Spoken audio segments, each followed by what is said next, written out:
என்னுடைய அண்ணன் புரட்சி கலைஞர் கேப்டன் விஜயகாந்த் அவர்களோட பழகிறதுக்கு எனக்கு நிறையவே வாய்ப்பு கிடைச்சது. அவரும் இந்த மதுரை மண்ணை சேர்ந்தவர் தானே, அவரை மறக்க முடியுமா? தமிழ்நாட்டு மக்கள் உணர்வுபூர்வமா உண்மையா நம்ம பக்கத்திலே நிக்கிறவங்க, அதுக்கு ஒரு மிகப்பெரிய அடையாளம் தான் இந்த மதுரை மண்.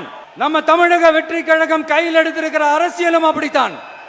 உண்மையான அரசியல், உணர்வு பூர்வமான அரசியல், நல்ல அரசியல், நல்லவங்களுக்கான அரசியல், நாட்டு மக்களுக்கான அரசியல், நல்லது மட்டுமே செய்கிற அரசியல்.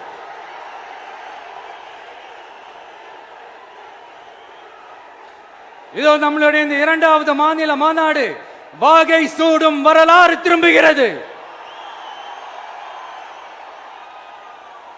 அப்படி இந்த மாநாட்டுக்கு பேர் வச்சிருக்கிறோம்.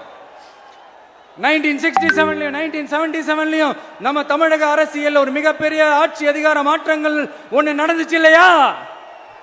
அதே மாதிரிதான் அடுத்த வருஷம் 2026 அப்படி ஒரு வரலாறு திரும்ப போகுதுன்னு உறுதியா சொல்றதுக்கான மாநாடு தான் நம்மளோட இந்த இரண்டாவது மாநில மாநாடு. என்னுடைய அண்ணன் புரட்சி கலைஞர் கேப்டன் விஜயகாந்த் அவர்களோட பழகிறதுக்கு எனக்கு நிறையவே வாய்ப்பு கிடைச்சது. அவரும் இந்த மதுரை மண்ணை சேர்ந்தவர் தானே, அவரை மறக்க முடியுமா? தமிழ்நாட்டு மக்கள் உணர்வுபூர்வமா உண்மையா நம்ம பக்கத்திலே நிக்கிறவங்க, அதுக்கு ஒரு மிகப்பெரிய அடையாளம் தான் இந்த மதுரை மண். நம்ம தமிழக வெற்றி கழகம் கையில் எடுத்திருக்கிற அரசியலும் அப்படித்தான். உண்மையான அரசியல், உணர்வு பூர்வமான அரசியல், நல்ல அரசியல், நல்லவங்களுக்கான அரசியல், நாட்டு மக்களுக்கான அரசியல், நல்லது மட்டுமே செய்கிற அரசியல்.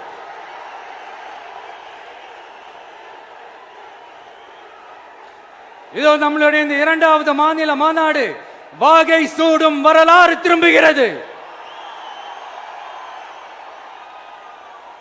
அப்படி இந்த மாநாட்டுக்கு பேர் வச்சிருக்கிறோம். 1967 1977 நம்ம தமிழக அரசியல் ஒரு மிகப்பெரிய ஆட்சி அதிகார மாற்றங்கள் ஒண்ணு நடந்துச்சு இல்லையா?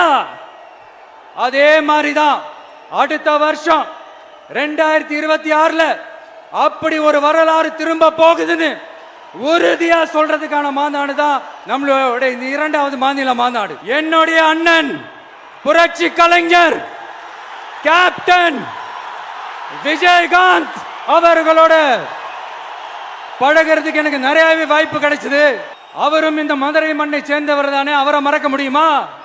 தமிழ்நாட்டு மக்கள் உணர்வுபூர்வமா உண்மையா நம்ம பக்கத்திலே நிக்கிறவங்க, அதுக்கு ஒரு மிகப்பெரிய அடையாளம் தான் இந்த மதுரை மண். நம்ம தமிழக வெற்றி கழகம் கையில் எடுத்திருக்கிற அரசியலும் அப்படித்தான். உண்மையான அரசியல், உணர்வு பூர்வமான அரசியல், நல்ல அரசியல், நல்லவங்களுக்கான அரசியல், நாட்டு மக்களுக்கான அரசியல், நல்லது மட்டுமே செய்கிற அரசியல்.